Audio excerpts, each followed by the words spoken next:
Hello, princess. Get my face. She doesn't like to be on video, but she's so pretty. Welcome back, friends. I've always said that it's super important to have some sort of food storage handy and readily available in case some sort of natural disaster or man-made disaster causes the grocery stores to not be an option anymore. Or perhaps with the rising food costs, it just becomes unbearably expensive. Food is as cheap, even with the inflated prices right now, it's still cheaper than it probably ever will be in the future. So it's a really, really good idea to stockpile foods right now. The problem with stockpiling foods, as you can see, is you can quickly fill up a small space such as this. This is a pretty small pantry, and it is filled pretty much to the brim. And then you run into a storage space issue, and where are you going to put it? There's all kinds of creative places and creative ways that you can come up with to store the foods. I'm actually really considering putting in a root cellar outside, but it's just a big investment, not only in time, but in money as well. But I've got a spot for it, I think, picked out, and putting in a root cellar would give me a lot more storage options, not only for stuff that I buy from the store, but for the vegetables and actual roots that I might be able to produce in the garden outside. So, and then the other problem with food storage such as this is you should be constantly kind of cycling it. Like, for example, we've got a lot of things in here, a lot of these canned foods that are past their best buy date.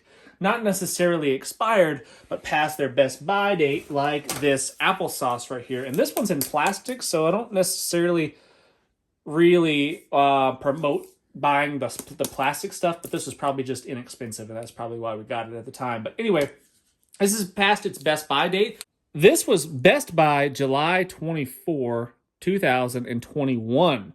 So it's well past its Best Buy date, but that doesn't necessarily mean that it's spoiled and not good to eat anymore. It just means it's past its prime, perhaps. But we're going to sample it here in just a little bit. Stuff is really easy to get lost in the abyss of the pantry. So being organized, which is something I'm not very good at, my wife is much, much better at it. She goes through this periodically, probably twice a year, give or take, and cycles through stuff. I am terrible at it, but being organized, such as one example would be having your newest stuff on the bottom. So not necessarily categorizing stuff by type of food, but by how old the food is. So your newest stuff maybe on the bottom, and then your oldest stuff on top, and you just kind of keep cycling through, and you pull from that top shelf first, would probably be a smart solution to our problem of not regularly cycling through and getting stuff that's well past its prime. And inspect the cans. It's good to have it in a dark, dry place, because if you've got regular fluctuations in temperatures, so if you've got it in, let's say you had it in a shed outside that wasn't insulated, wasn't temperature controlled, humidity controlled, you'd have these fluctuations in temperatures and humidity, and what would cause it is it'd cause the condensation to happen on the cans, on the tin cans, and they would end up rusting, and they'd probably fail. So you got to inspect for rust and dents and damage and that kind of stuff on your canned goods. And again, plastic, I don't really like the long-term storage in plastic just because of the chemicals that might be leached into the foods. How much food should you have stored?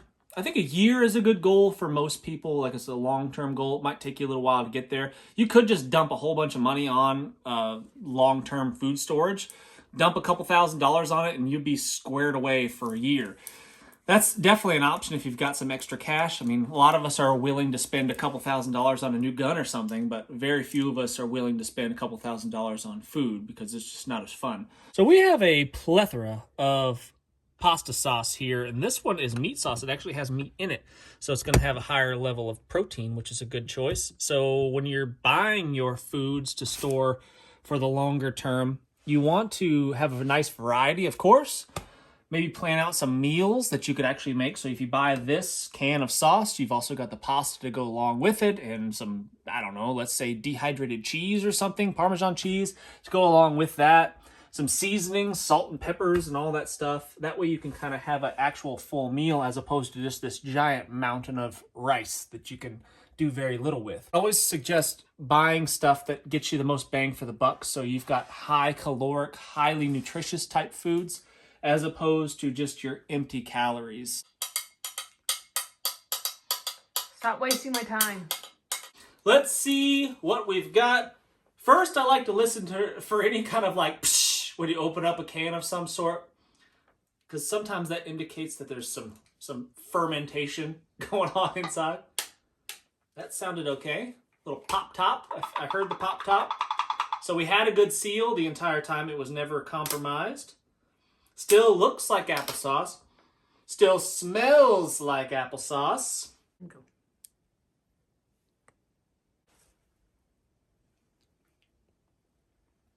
It's delightful. Lying is old janky. Go. This applesauce tastes fantastic, just like it did the first day that it went on the grocery store shelf.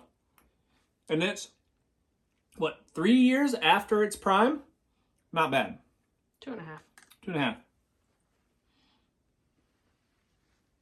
No problem whatsoever.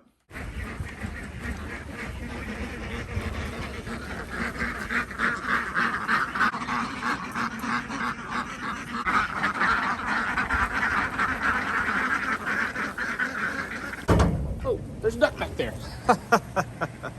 How long have you been stuck there, Ducky?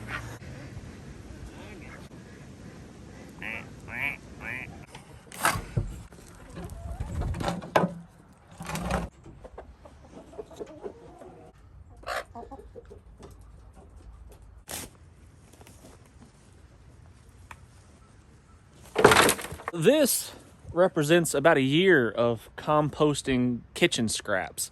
And whatever the chickens didn't just immediately get in there and eat has broken down and turned into some pretty awesome soil.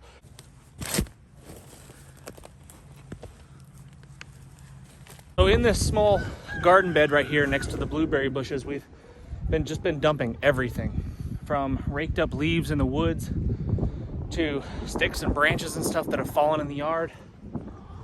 Anything and everything you can think of. All the grass clippings when I bush hog the field, we rake up a ton of the grass clippings and throw it in here. This was piled probably like knee high full of grass, and it is all broken down into it's degraded into basically what's going to become soil.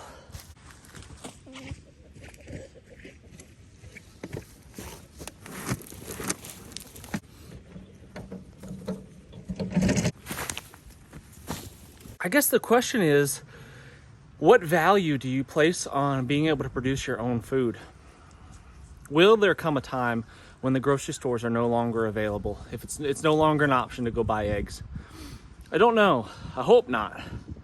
But I feel much more confident, much more capable, much more self-reliant in the fact that I can produce some of my own food. 100%, I don't think that's ever going to be a thing, but a big portion of our own food can be produced right here this upcoming spring. I mean, the chickens and ducks are laying eggs right now, which is great in the wintertime, and I'm feeding them almost nothing, just some kitchen scraps and just a tiny little bit of feed, not very much at all. And that's mostly just to kind of train them up and get them to go into the coops and stuff.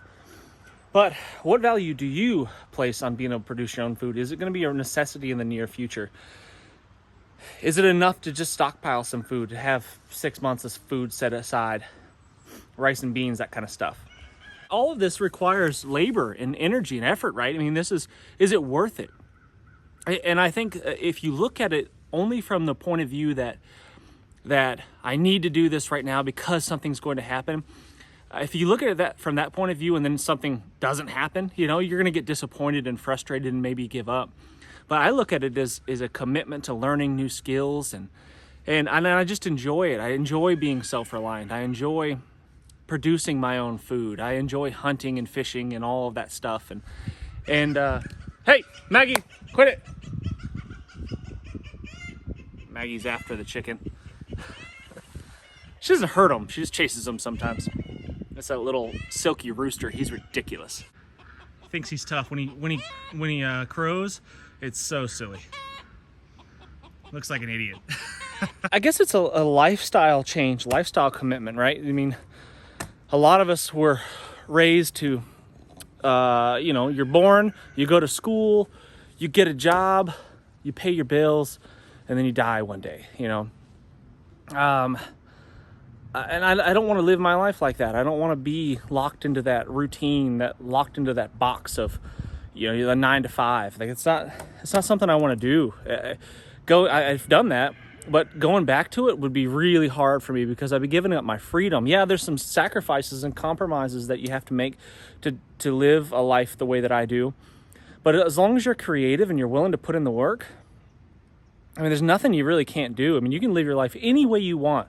I mean, everybody's got excuses for not doing something. And you know, the people watch my videos and they'll say, I've heard ridiculous comments like, it must be nice to have $1 million to have a homestead and do all of this survival stuff. Like, if you knew how little income I make, you'd be astonished probably.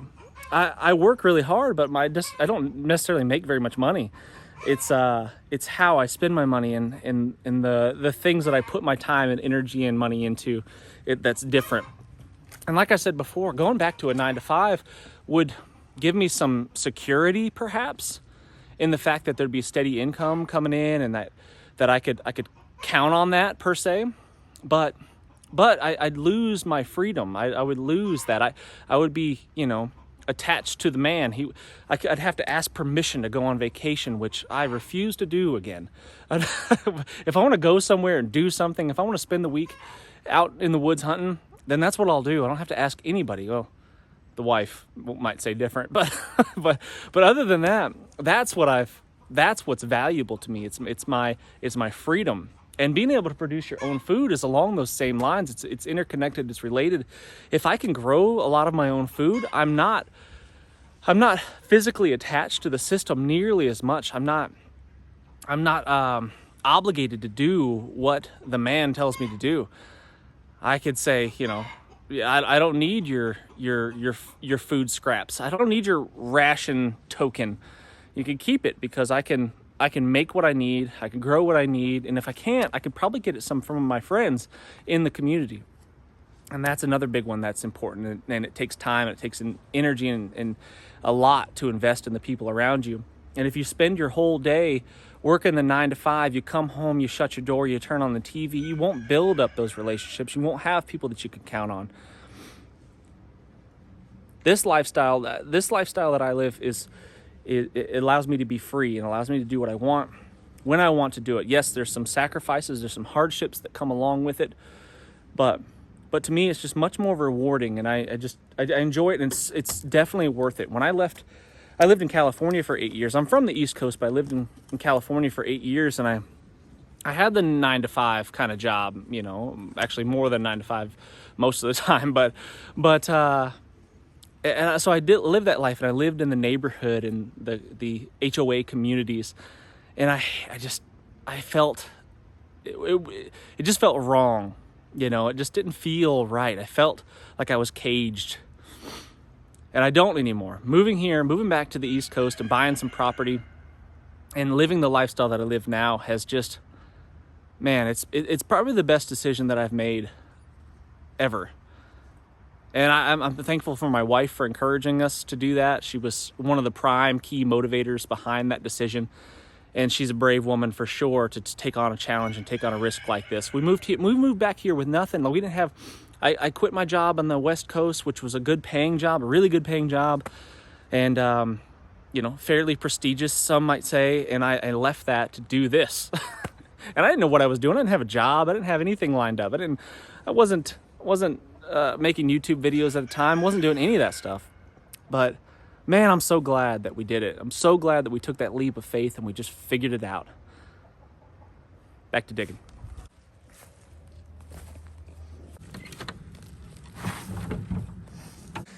And I don't know what I'm doing. I mean, it's probably pretty obvious for people that watch my videos on a regular basis.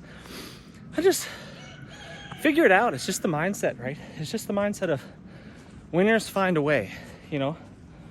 Maybe you don't know how to do something at first, and you're probably gonna screw it up multiple times, perhaps, like me. But eventually you figure it out. I don't know how to raise chickens or ducks. I don't know what I'm doing, but I'm gonna figure it out. I don't know how to grow food, but I'm gonna figure it out.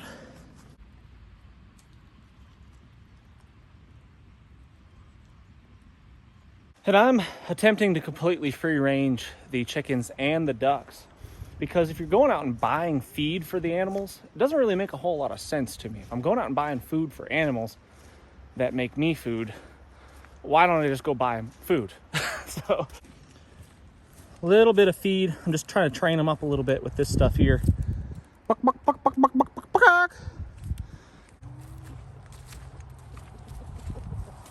There we go. This bird is silly looking. Look at its bell bottoms.